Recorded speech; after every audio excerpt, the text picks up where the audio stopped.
sometimes I like to just go and just have sex. Oh, well, we all yeah, I do too. too. But that has to be in a groove, in a sync. It can't just go from, we started out with foreplay, romantic, and then all of a sudden one day it was just this, and then no more romantic foreplay, and then it's just that every time. No, not every time. No, I'm not saying every time. You know, I know for me, foreplay is not required every time, but the majority of the time it is. But there might be some instances where, you know, it's just like, hey, you got about 5 minutes. Go ahead. Get this quick. Yeah. Right. You know what I'm saying? So that instance is different. But would you just start off with a man like that? Like your first time, you just wanted to be. Well, you know me. I never say never. I never say never, but I would want that to right. be. I would not want that to be. You know, for my first, and most of the time when men are with a woman for the first time, they're gonna try to do something a little extra special. So a little extra fast and a little extra. No, I said special. What that mean? You know, they're gonna be on point with that foreplay. That's why I sure want to talk about what I want to do and what I want to have done, because with me, you know, like you said, in some relationships, the man doesn't want the lady to be vocal while they're having, when they're being intimate. They don't want the woman to be vocal. Well, I want to scream, I want to do and say what I want to say. What's wrong with that? If he don't like it, then, put on some earplugs. Because if we're going to be together, then you know what, I'm going to have to limit myself. See, that's what's been the problem for years. We limit ourselves to what they want. You know, we might want to do a little booty dance or whatever. But he may not say, oh no, I don't want my woman doing that. You know, why not? What's wrong with it? Because they'd rather have their girlfriend doing that. But see, and that's the thing. I don't understand that. Because they have an image already pre-programmed that they have for their wife. Right. And they got a second one for all the other stuff that they want. Well, not knowing that it can be combined. It you can have be your combined. wife be your girlfriend, just like that Dwelle song. Yeah, I'm cheating on my girlfriend, but it's with my girlfriend. And see, but that's the thing that I think. And there's a lot of men, I think, that want that too, but they can't conceptualize that. So it has to be. They're intimidated. They're intimidated when you actually voice it and say, I want this. This is how I like it. This is what's going to work for us. That's all I want to see. Sometimes they can't take that aggression because it's intimidating and they just don't see that that's our role. Well, to me, I feel that if I respect myself as a woman, then he should do the same. Because that's one thing about most women. They're not going to disrespect themselves. And you're not going to feel like you're disrespecting yourself. You know, and I feel that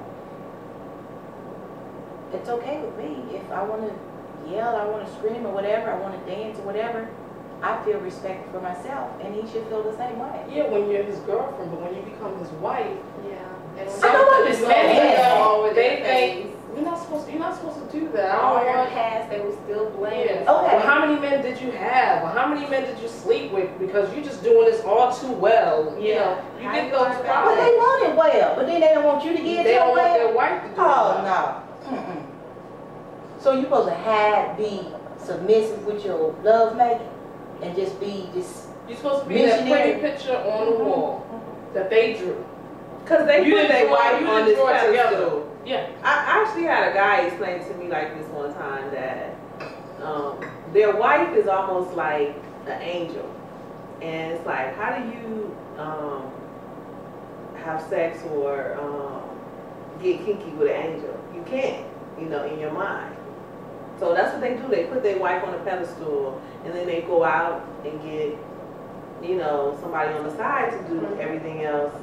And that's not all men, because some men do actually feel comfortable with their wife being the person that does that.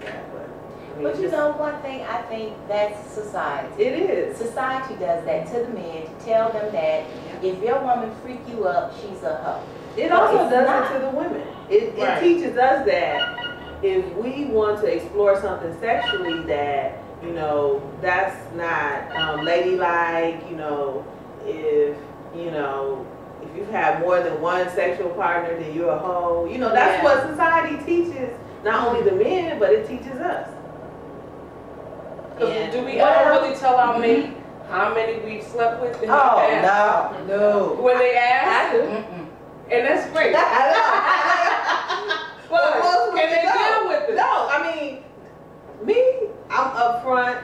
I get a lot of flack about it from my female friends, from my male friends. I'm upfront. I say what it is. Typically, it leaves a bad taste in a man's mouth up front. But if he pushes past that, then it's just nothing but respect.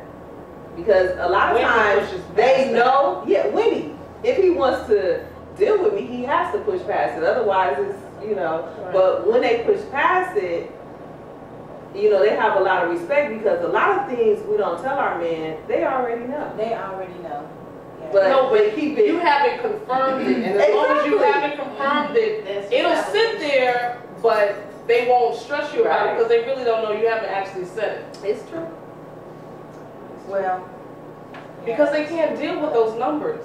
And why can't those numbers be the same numbers that they have? That's been I heard a saying one time. It's like, if a man tells you how many people he has sex with, and about 20 more? No, you multiply it. No, you have to divide it, because they lie about how many people they have sex with. They exaggerate it to be more. Oh, you say they exaggerated. Yeah, than what it is. If a woman tells you how many she has, you need to multiply it, because she gonna lie and reduce her number.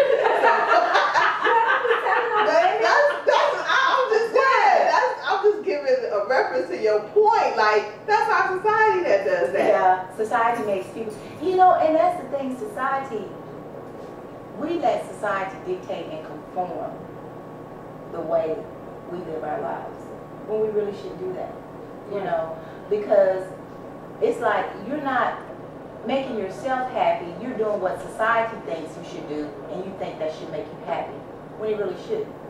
You should do you. Be free. Yeah. There's this book that I want to bring to our next discussion. It's called Sex, Health, and Longevity. It's a Dallas book.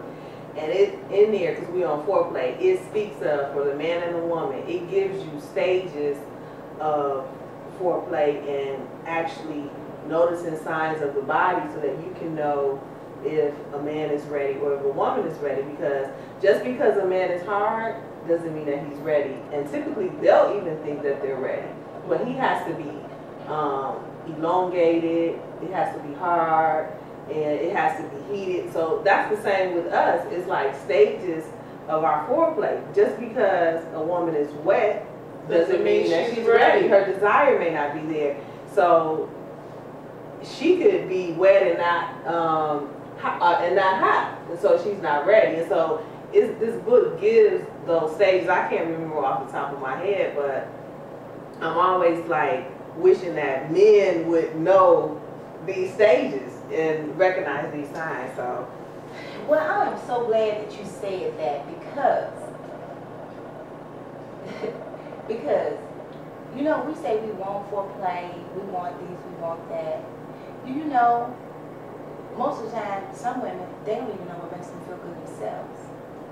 And yes, do you know that, I don't know the percentage number, but not all women have had an orgasm. I was about to say that. Not all women That's have right. had an orgasm when they had, intercourse. Yeah.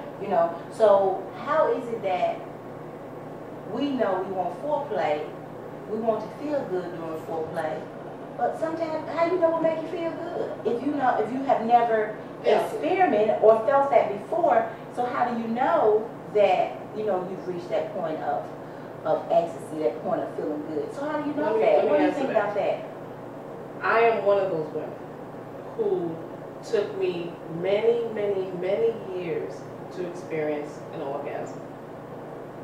And I tell you, I can't say that it wasn't the foreplay or the actual contact with the mate, but it was a spot that they just never hit until later on I got it. But I didn't even know because I wasn't educated on it. And you no one didn't know told you me didn't have about one. it. Yeah, I didn't so know I didn't have one. I Up mean, until that point, did you enjoy sex? I enjoyed sex, intercourse, and I would get, you know, fluids to come out like an orgasm, but to experience the actual climax for years, never experienced it.